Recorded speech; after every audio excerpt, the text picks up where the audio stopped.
Listen, students, I am Dr. Arvind Kumar. I am going to start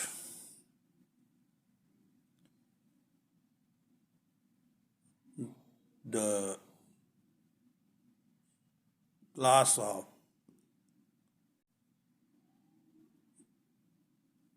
paper in business analytics. Here, the topic is characteristics of good average.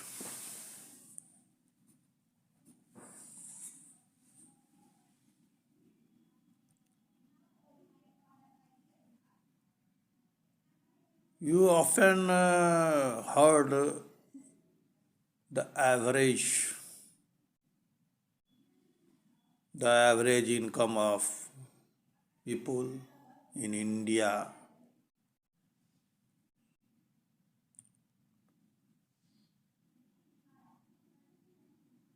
The average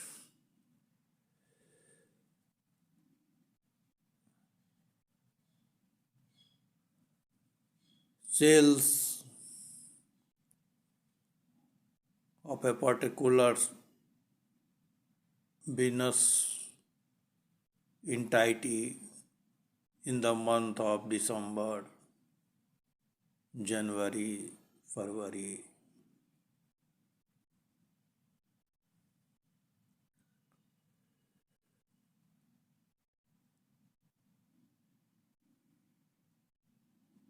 So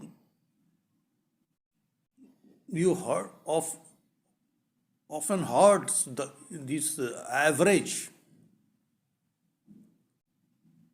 and actually whatever be the data which come out from the secondary sources such as magazines, newspaper, and other sources regarding anything, generally they are average. So it's very important to know about what is the characteristics of good average, because all average are not good.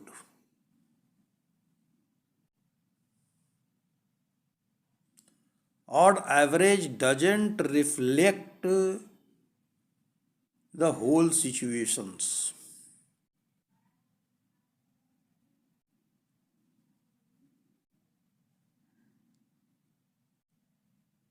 And where this average is statistically used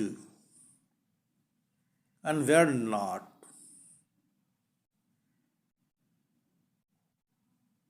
which depends upon the situations, circumstances,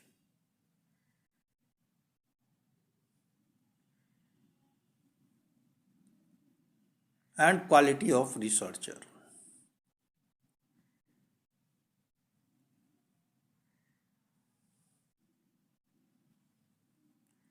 हर जगह औसत जो है वो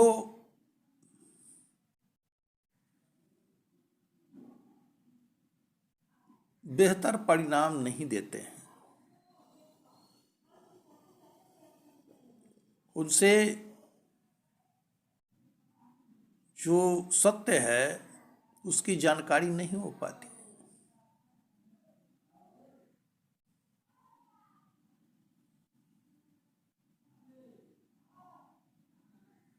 जैसे कि एक उदाहरण के तौर पर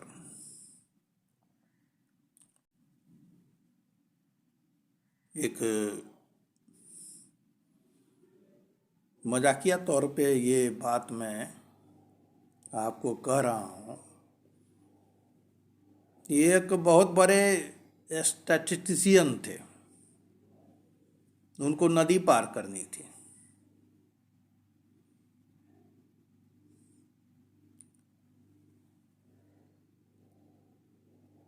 उन्होंने जानकारी ली कि इस नदी की औसत गहराई क्या है।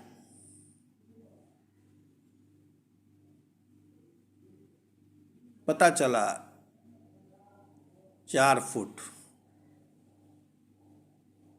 उन्होंने तय किया कि तब तो आराम से जो नदी पार की जा सकती है।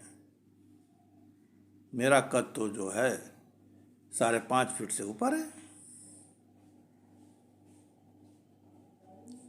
और इस इंफॉर्मेशन के आधार पर उन्होंने जो है नदी को पार करना शुरू किया।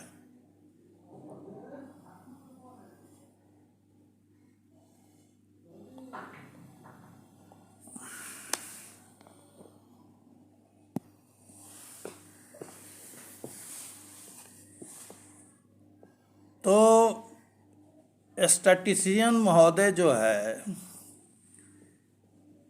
4 फीट एवरेज नदी की गहराई को जानकर उन्होंने नदी को पार करना शुरू कर दिया। और एक जगह नदी की गहराई 15 फीट थी।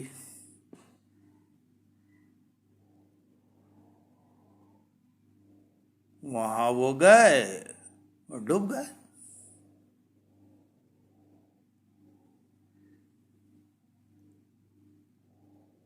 तो निश्चित ही ये एवरेज जो 4 फीट की गहराई वाली थी, वो पूरी बातों को जो है वो प्रतिबिंबित नहीं कर रही थी।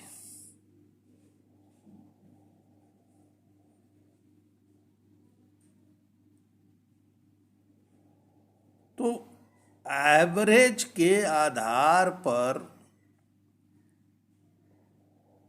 कोई कंक्लूजन ड्रॉ करना कभी कभी कितना महंगा पड़ता है, उसका उदाहरण मैंने एक मजाकिया तौर पे आपको दिया। Now I am going to enumerate the characteristics of good average,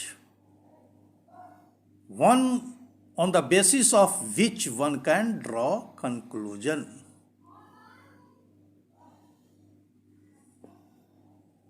If average is not good, you can't get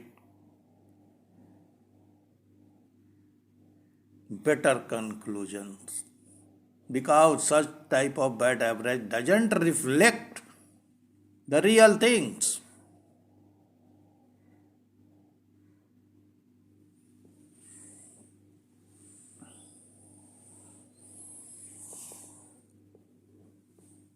So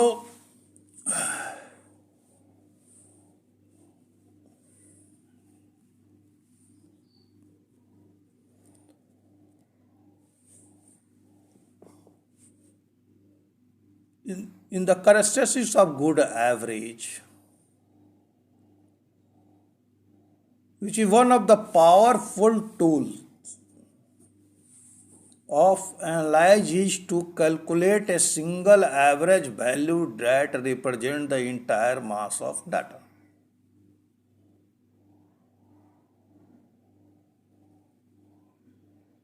This is the first characteristics. A single average value that represents the entire mass of data.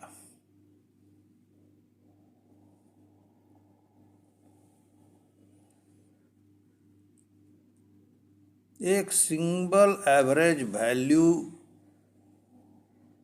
ऐसा होना चाहिए जो कि पूरे जो है data को represent करे।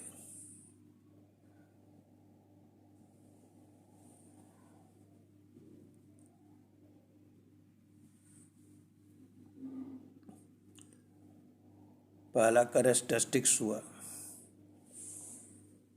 दूसरा, such a value is neither the smallest not the largest value but is a number whose value is somewhere is middle of the group।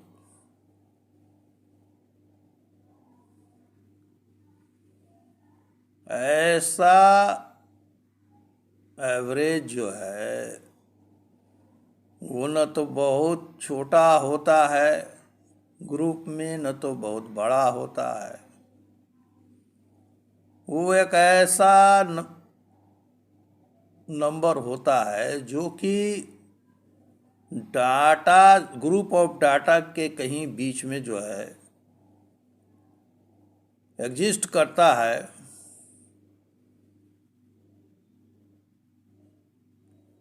जो कि पूरे डाटा को जो है रिप्रेजेंट कर सकता है।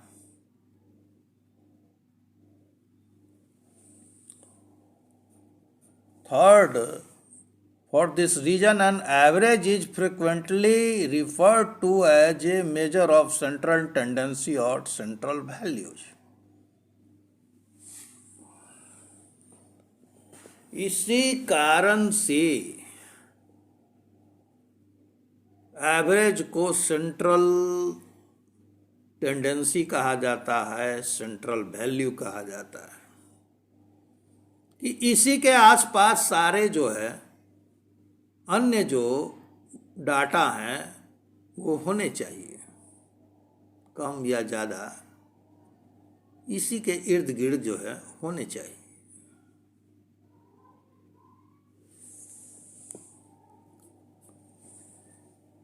Measure of central tendency show the tendency of some central value around which data tend to cluster। इसी के इर्द गिर्द जो है वो अन्य जो डाटा हैं वो जो है विद्यमान होने चाहिए। ऐसा नहीं कि कोई जो है इस एवरेज से बहुत ऊपर है, कोई बहुत नीचे है, तो उसको गुड एवरेज नहीं कहा जाएगा, अच्छा औसत नहीं कहा जाएगा।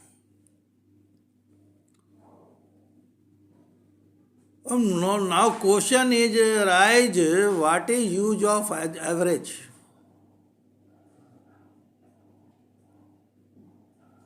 Why should averaging?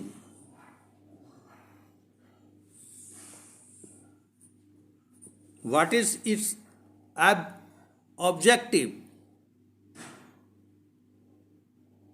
एवरेजिंग का उद्देश्य क्या है, ध्येय क्या है, ये क्यों किया जाता है?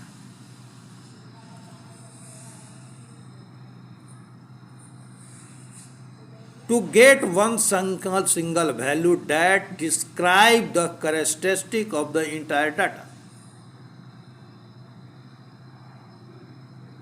अब स्टैटिस्टिक्स में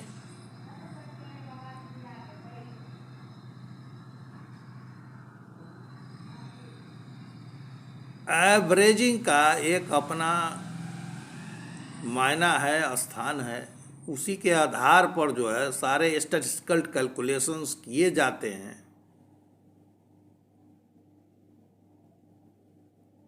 अलग अलग डाटा के लिए अगर कैलकुलेशंस करना है तो फिर स्टैटिस्टिक्स की कोई आवश्यकता ही नहीं।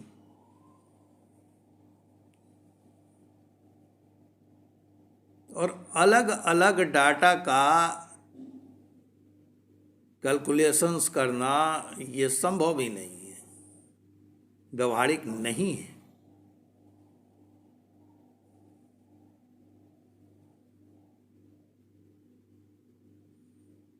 जैसे कि पूरे भारत के लोगों का एवरेज इनकम क्या है, ये निकाला जाना तो सरल है, पर कैपिटा इनकम हम लोग जानते भी हैं। लेकिन अलग अलग व्यक्तियों का क्या कमाई है और अलग अलग दिन में उसकी क्या कमाई है,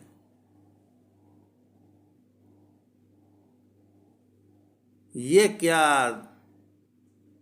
सरल है इसको जाना जाना? नहीं सरल है। हम एवरेज का इसीलिए तो ही प्रयोग करते हैं जिसके आधार पर अन्य जो है हम जो है कंक्लूजन्स जो है ड्रॉ करते हैं, स्टैटिस्टिकल टूल्स का जो है इस्तेमाल करते हैं।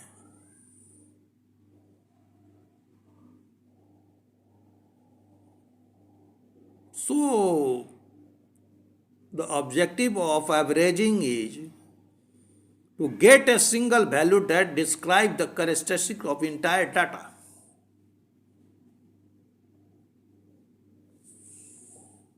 Second one, to facilitate comparison. As for example, comparison can be made either at the point of time or over that period of time.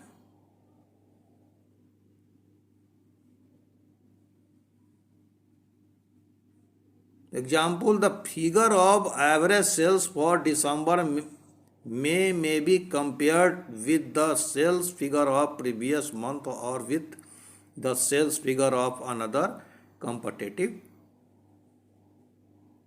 firms. एक छोटा सा सरल उदाहरण है कि कोई बिजनेस ऑर्गेनाइजेशंस है, वो अपना जो है सेल्स को कंपेयर करती है दूसरे कंपनियों से या अपने ही कंपनी के विभिन्न महीने के सेल्स से जो है वो अपना तुलना करती है कि दिसंबर का जो सेल्स है उसकी तुलना में जो है नवंबर में क्या जो है बिक्री हुए।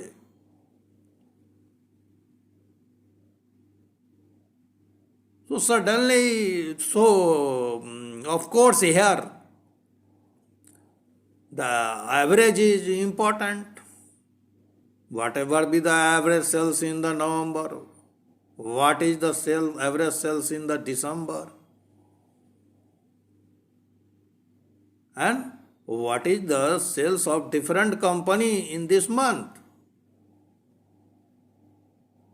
So one can compare with others and even its own performance in different point of time or a span of time.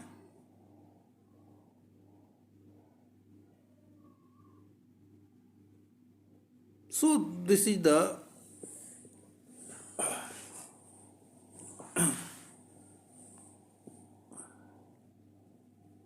objective of averaging.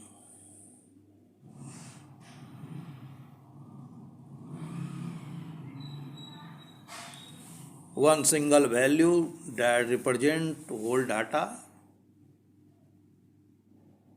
for further statistical treatment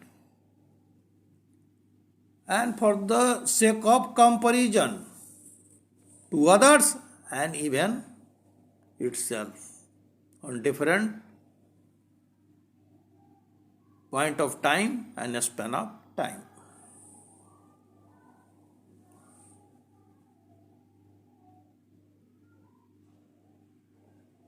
Now, for the purpose of statistics, good average should be easily to understand. ये बहुत जटिल नहीं होने चाहिए कि इसको समझना ही कठिन हो।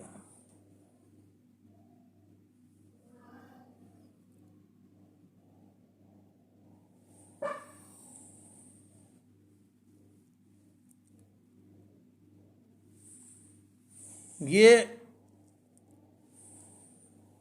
सरल होनी चाहिए।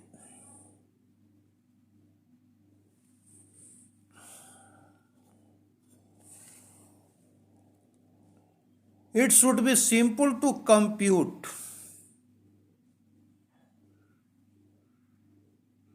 इसकी गणना जो है आसान होनी चाहिए, बहुत जटिल नहीं होनी चाहिए।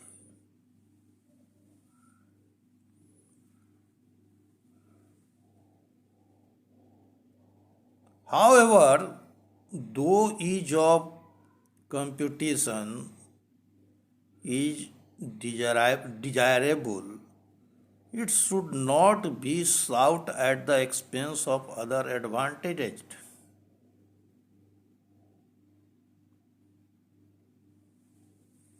That is,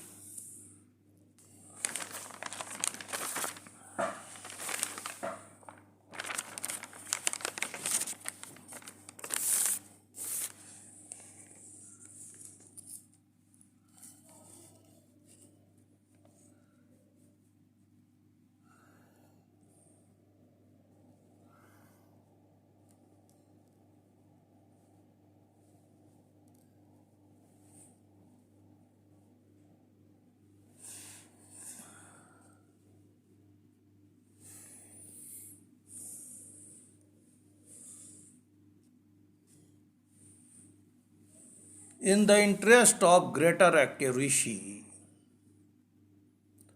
use of more difficult average is desirable, one should prefer that.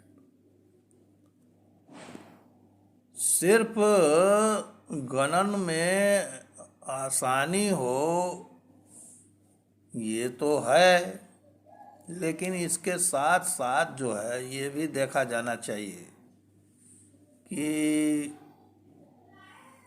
अगर कुछ कॉम्प्लेक्स जो है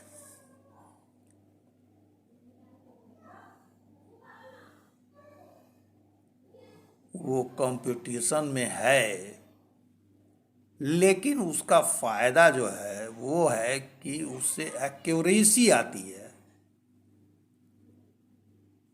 तो one should prefer the complicated averaging. इसलिए कि हमारा ऑब्जेक्टिव तो है कि एक्यूरेट जो है, एक्यूरेसी जी माई ऑब्जेक्टिव्स। हम अनुसंधान करने जा रहे हैं तो वहाँ हमारी जो है एक्यूरेसी जो है वो तो ऑब्जेक्टिव है ही। अब सरलता के ख्याल से एक्यूरेसी आ ही नहीं सके तो ऐसी सरलता से तो कोई मतलब नहीं है। अगर कुछ एवरेजिंग में कुछ जटिलताएं हैं, कुछ जटिल जो है वो मैथमेटिकल कैलकुलेशंस उसमें हैं, स्टैटिस्टिकल कैलकुलेशंस हैं, और वो अगर एक्यूरेसी को लाता है तो उसको जो है अनुसंधानकर्ता को तवज्जो देनी चाहिए, उसको प्रेफर करनी चाहिए, इसलिए कि वही तो काम है।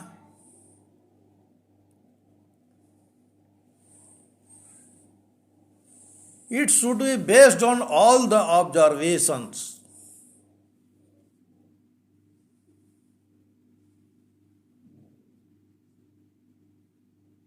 जितने भी ऑब्जर्वेशंस हैं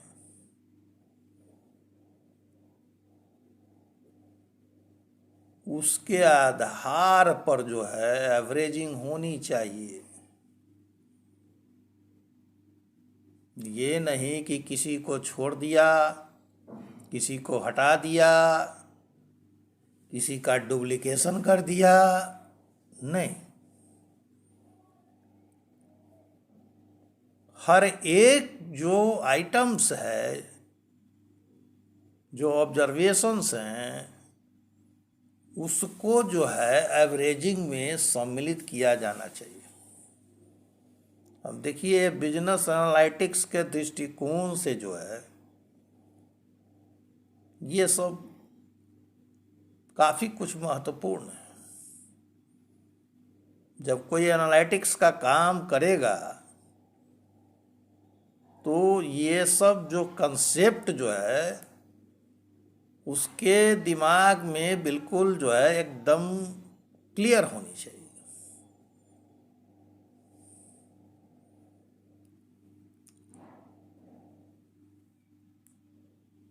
it should B rigidly defined.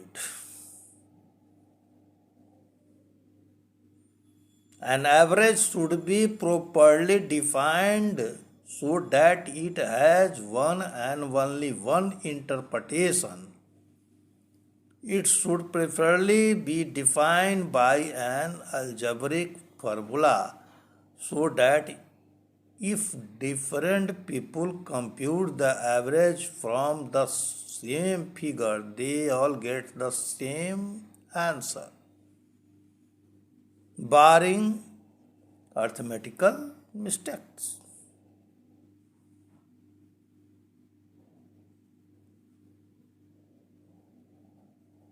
So, an average should be properly defined.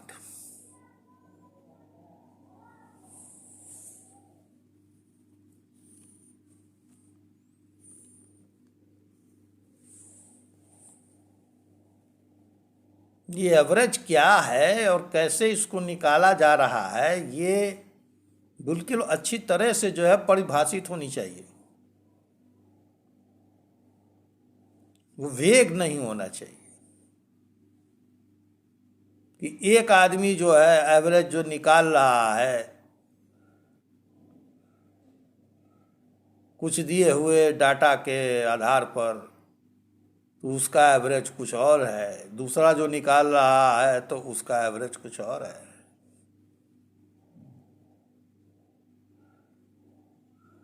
ऐसा नहीं होना चाहिए।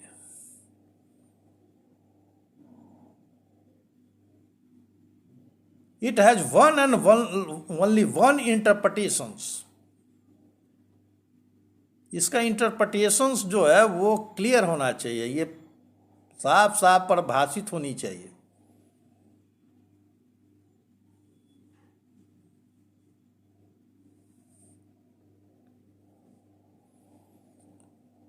It should preferably be defined by an algebraic formula.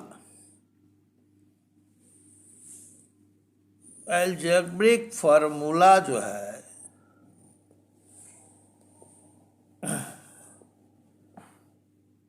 उस एवरेज का जो है वो परिभाषित होना चाहिए, डिफाइंड होना चाहिए, जिसके आधार पर कोई भी व्यक्ति जो है जब एवरेज जो है वो कंप्यूट करता है तो सबको सेम रिजल्ट मिलनी चाहिए। जैसे सिंपल एवरेज में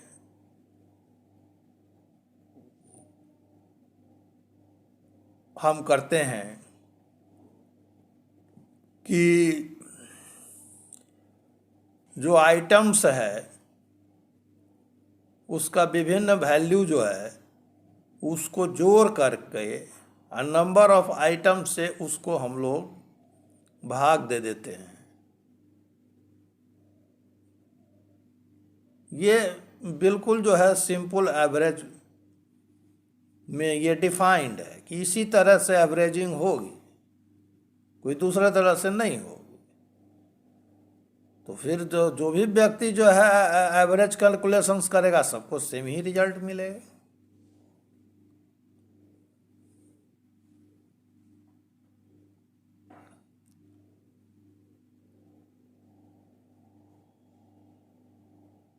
यदि कोई जो है उसमें गणितीय जो है त्रुटि नहीं हो, आपको ये एवरेज कोई कर रहा है दूसरा व्यक्ति और उसके एवरेजिंग में कोई मैथमेटिकल जो है वो मिस्टेक्स है, तब तो भाई एवरेज तो दूसरा आगे आएगा ही। तो वो मिस्टेक्स के कारण है, वो जो मैथमेटिकल फार्मूला है वो उसके कारण नहीं, वो बिल्कुल ही स्पष्ट तौर से डिफाइंड है, उसमें कोई भी व्यक्ति एवरेजिंग करेगा तो एक ही रिजल्ट आनी चाहिए।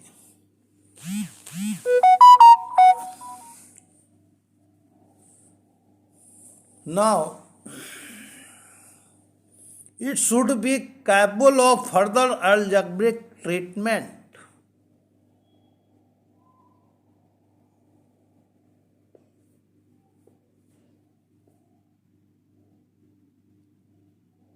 This is the characteristics of good average. It should be capable of further algebraic treatment.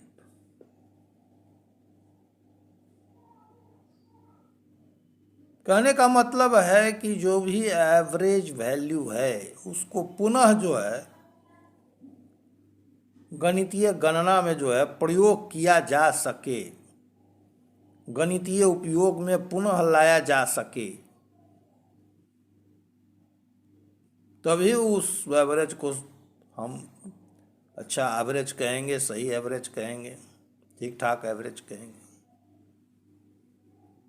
As for example, if we are given separately the figure of average income and number of employees of two or more factories, we should be able to compute the combined average.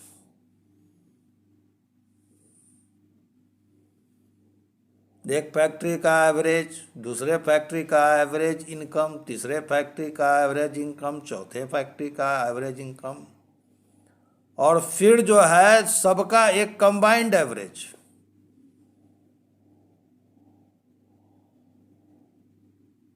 तो यहाँ जो simple average है उसको देखा जा सकता है कि वो जो है फर्दर अलजेब्रिक ट्रीटमेंट में कारगर है। तो ऐसे एवरेज को जो है हम अच्छा एवरेज कहेंगे, सही एवरेज कहेंगे, ठीक ठाक एवरेज कहेंगे।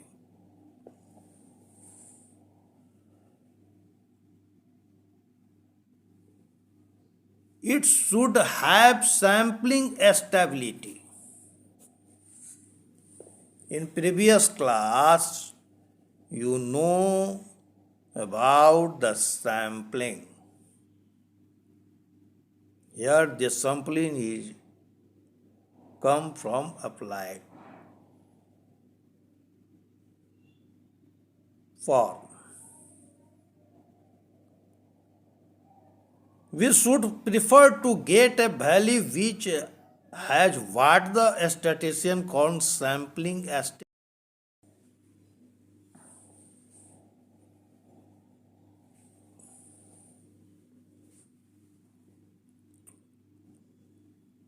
What the statistician calls sampling stability.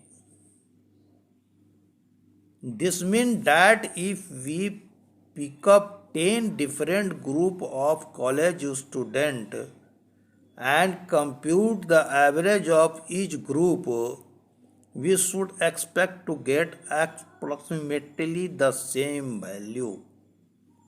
It does not mean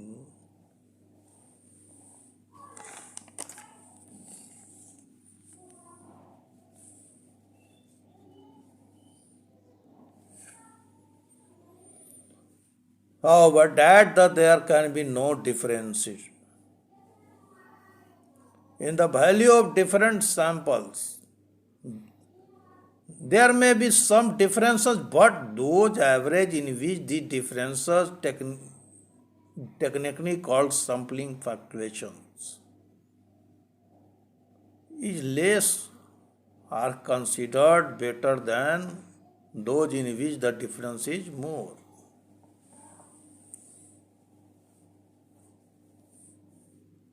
तो ये जो सैम्पलिंग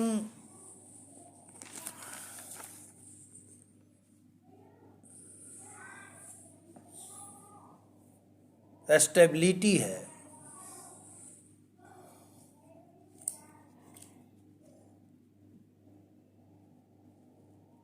ये एवरेज का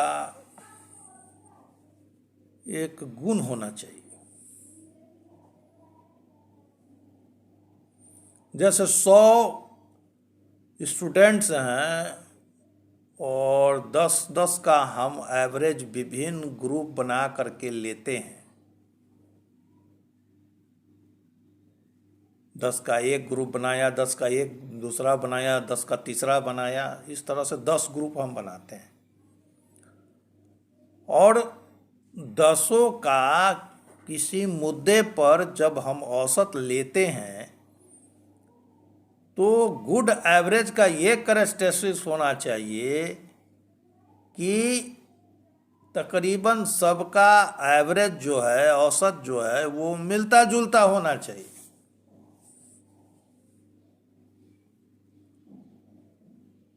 थोड़ी बहुत कम या ज़्यादा हो सकती है, लेकिन करीब करीब मिलता जुलता होना चाहिए। इसी को सैम्पलिंग स्टेबिलिटी कहते हैं कि किसी पॉपुलेशंस में से हम जो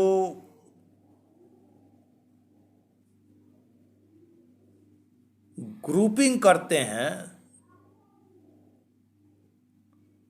तो जो भी अलग अलग जो सैंपल्स हैं उसमें किसी मुद्दे पर जब है हम एवरेज जो है वो लेते हैं, कैलकुलेट करते हैं, तो वो एवरेज करीब करीब मिलता जुलता हुआ होना चाहिए।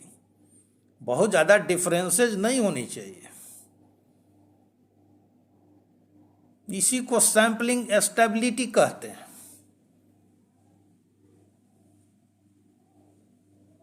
So where the sampling stability, there is certainly a good average. If there is not sampling stability, averaging is not good. Student के समूह का 10 का अध्ययन किया तो कुछ और बातें नजर आईं, दूसरे ग्रुप का अध्ययन किया कुछ और बातें नजर आईं, तीसरे का किया तो भिन्न बातें नजर आईं। तो जहां पर सैंपलिंग स्टेबिलिटी नहीं है वहां एवरेजिंग का कोई फायदा नहीं है।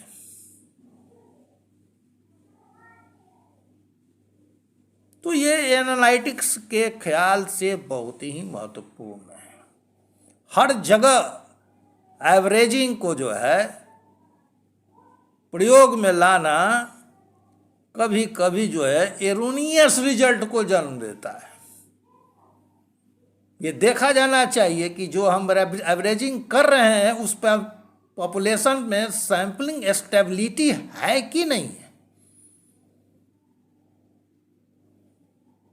कि विभिन्न सैंपल के लिए जो है विभिन्न तो एवरेज आएंगे ही, लेकिन वो मिलते जुलते नहीं हैं, बहुत भिन्न है। तो वैसे अनस्टेबल सैंपलिंग की स्थिति में एवरेज जो होंगे वो अच्छे एवरेज नहीं कहे जाएंगे। बहुत सारी बातों के परिणाम जो हैं आप नहीं जान सकेंगे।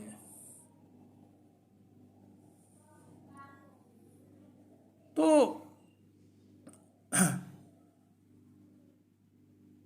For the sake of good average the sampling stability is must.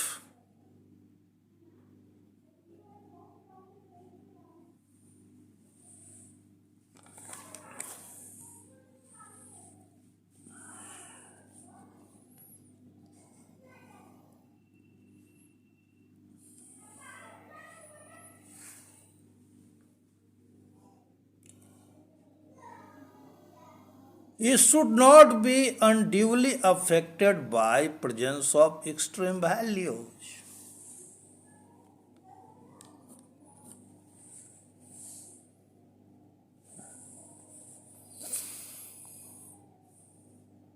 मैंने पहले ही आपको एक मजाकिया उदाहरण दिया था कि स्टैटिस्टिशियन महोदय ने जो है एवरेज जाना उस नदी का 4 फीट, और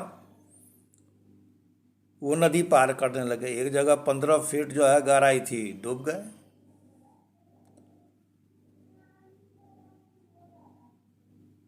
तो इस तरह के एवरेज सही एवरेज नहीं कहे जा सकते हैं, अच्छे एवरेज नहीं कहे जा सकते हैं, ठीक एवरेज नहीं कहे जा सकते, जिसमें कि एक्सट्रीम वैल्यूज है।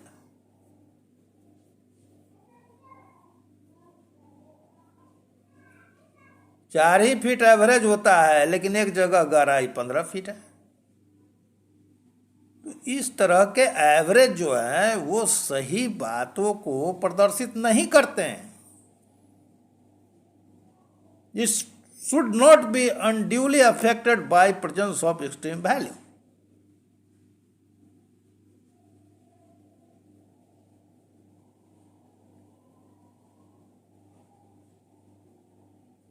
Although each and every observation should be influence the value of the average, none of the observations should influence it unduly.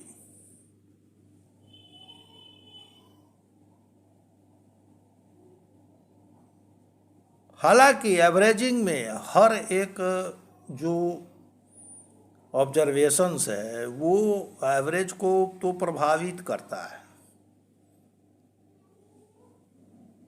लेकिन वो जो है अनड्यूली जो है इन्फ्लुएंस जो है एवरेज को नहीं कर सके। एक्सट्रीम वैल्यू जो होते हैं वो अनड्यूली जो है सो वो इन्फ्लुएंस करते हैं।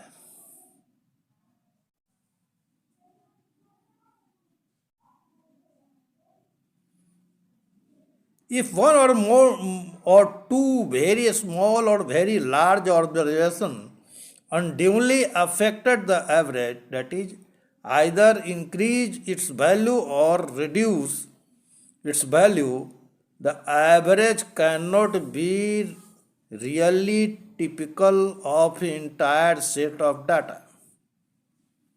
In such, in other words, extreme may distort the average and reduce its usefulness.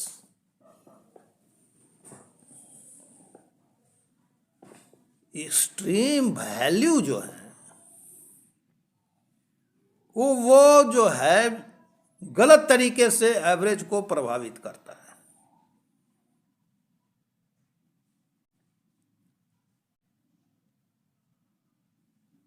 वो डाटा के अंदर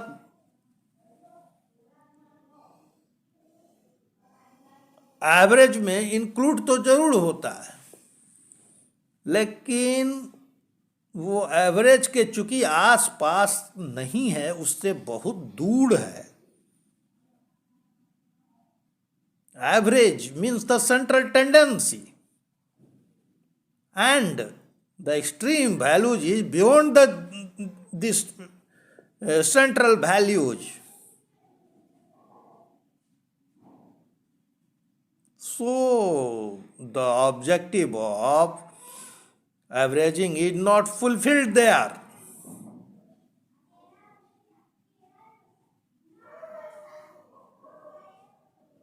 जो हमारा एक एवरेजिंग का जो एक मकसद है वो पूरा नहीं हो पाता है।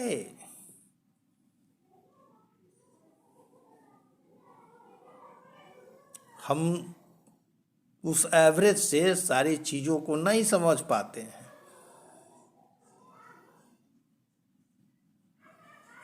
Average means the central tendency of the observation should be near about that, but if there are extreme values which is far beyond that central values, unduly affected the average.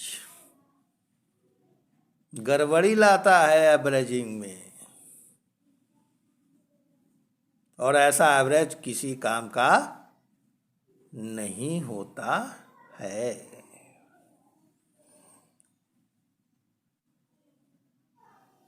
तो इस तरह से आपने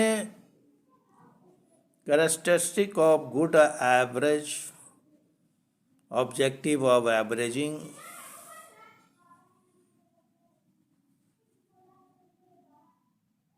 के बारे में जाना।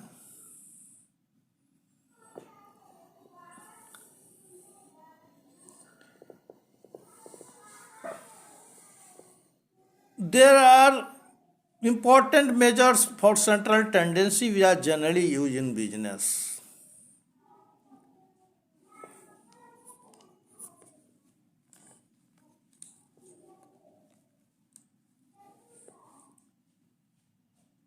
These are arithmetic mean, median, mode, geometric mean, harmonic mean. These central tendency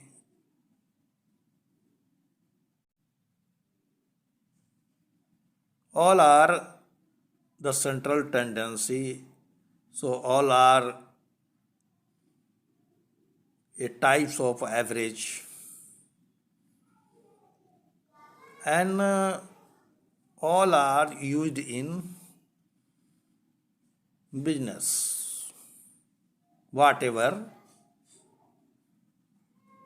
it be needed, आवश्यकता अनुसार हम जो है इनमें से किसी का प्रयोग करते हैं। Arithmetic mean, median, mode, geometrical mean, harmonic mean.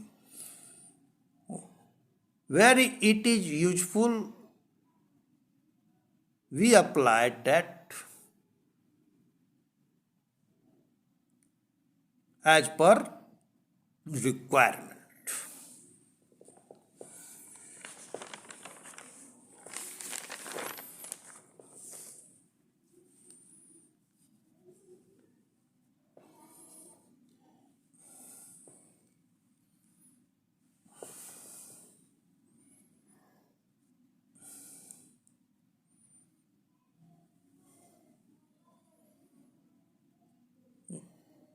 Now I am going to discuss it one by one.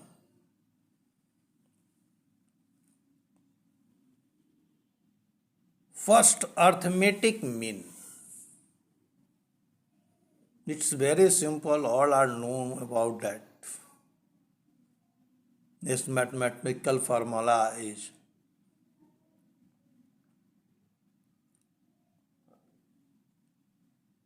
to add all the value of items, value of data, and divide by the number of items. Simple. The most popular and widely used measure of representing the entire data by one value is what most laymen call average, and what the statistician call the arithmetic mean. Its value is obtained by adding together by observations and dividing its total by the number of observations.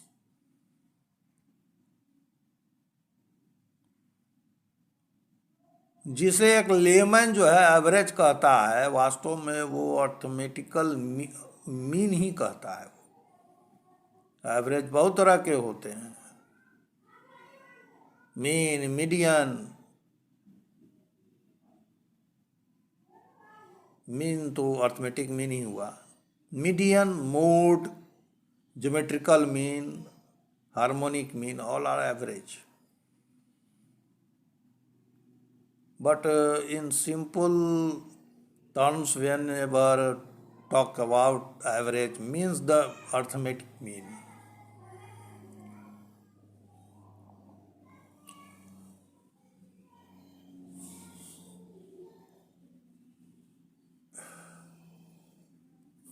Now second is median.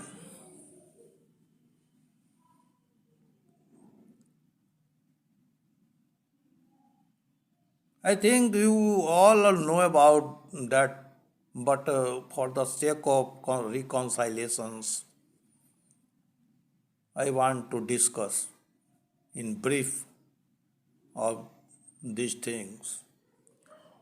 The medium is the measure of the central tendency which appears in the middle of an ordered sequence of values, that is, half of the observations is a set of data are lower than it and half of the observation value are greater than it.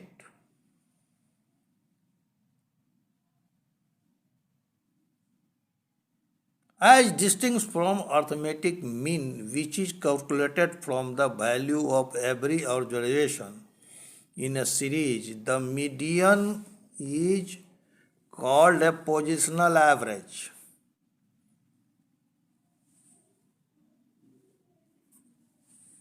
The term position refers to the place of a value in a series.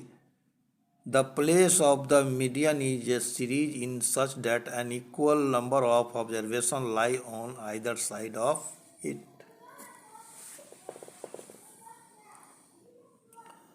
Median वो value होता है जो कि observations के जो है बीच में होता है और एक तरफ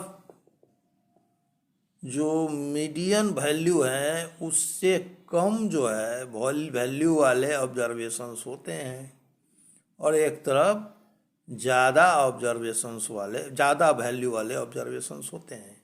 ये मीडियन बीच में होता है, इसलिए इसको पोजिशनल एवरेज कहते हैं।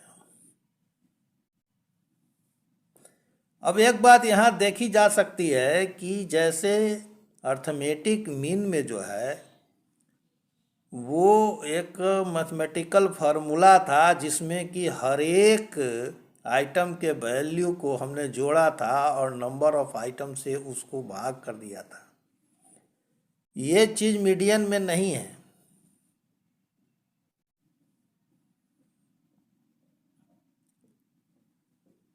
मीडियन में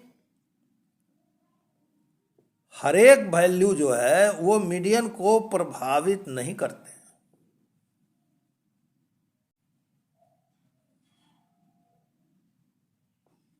As for example,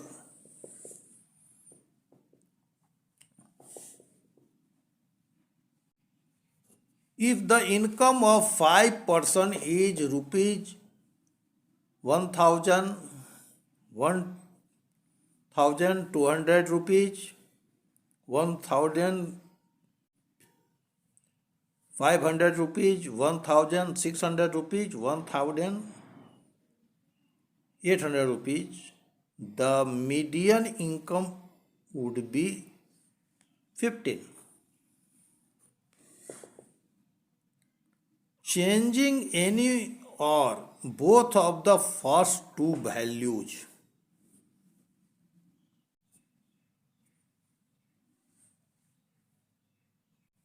of 1,500 or less and or changing any of the last two values to any value which value of 1,500 and more would not affect the value of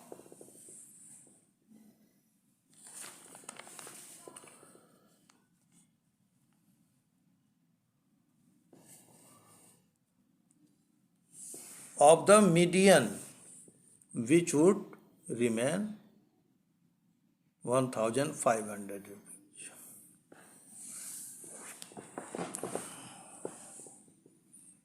कहने का तात्पर्य ये है कि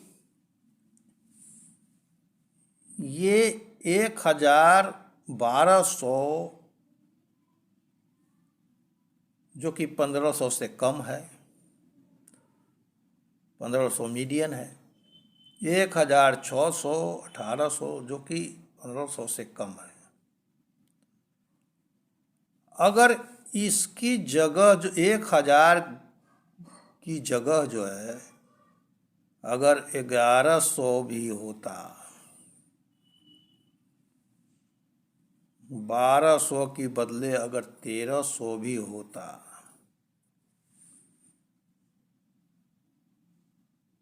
तो मीडियन नहीं बदलता, मीडियन 1500 ही होता है।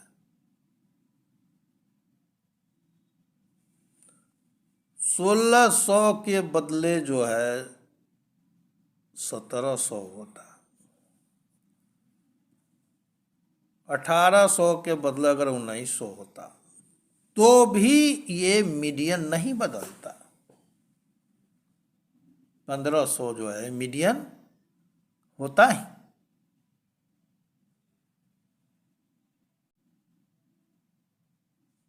But in the arithmetic mean, average जो है वो बदल जाते हैं, अर्थमेटिक मीन बदल जाएंगे जैसे ही जो है ऑब्जर्वेशन का वैल्यू चेंज हुआ कि अर्थमेटिक मीन वो बदल जाएंगे। लेकिन मीडियन यहाँ देखा जा सकता है कि नहीं बदल रहे हैं।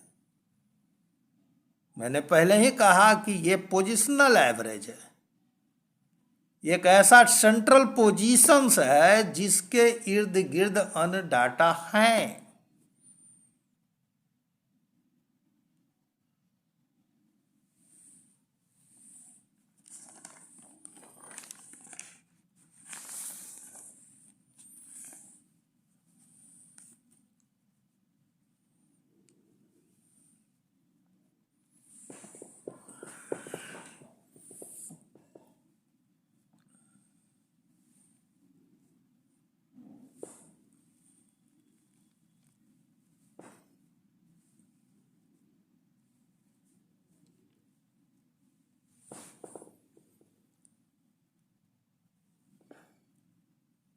There are some points should be noted here.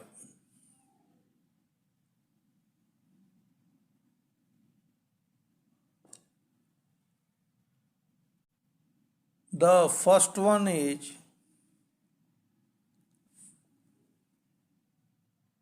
in contrast, in the case of arithmetic mean, the change in the value of single observations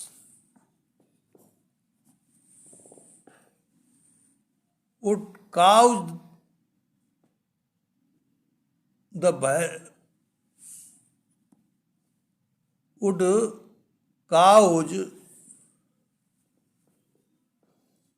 change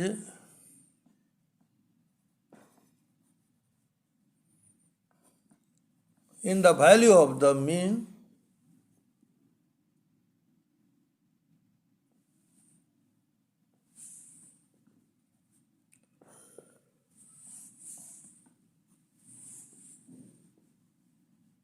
items जो हैं उसके वैल्यू में जो चेंज जैसे ही आए, अर्थमेटिक मीन जो है उसका बदल जाता है। लेकिन आपने देखा कि मीडियन जो है वो नहीं प्रभावित होता है।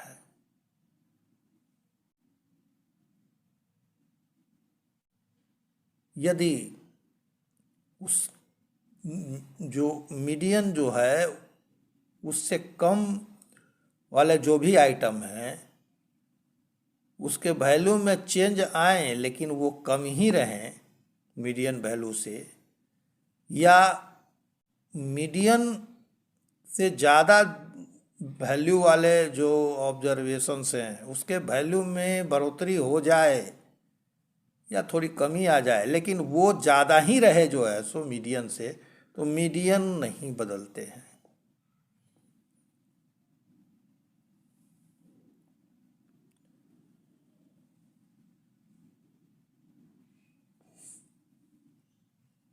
सो median is the central value of the distribution or the value that divides the distribution in the two equal parts.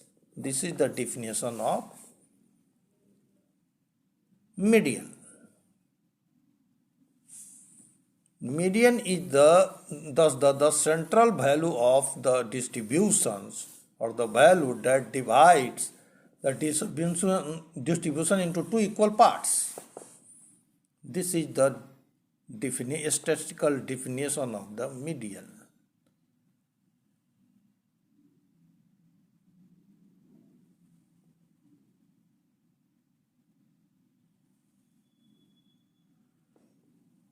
So here I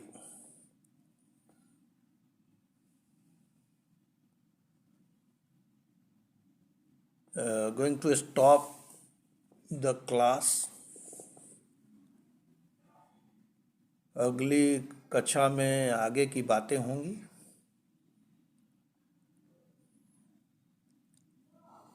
अभी मैं यहीं इसे समाप्त कर रहा हूँ.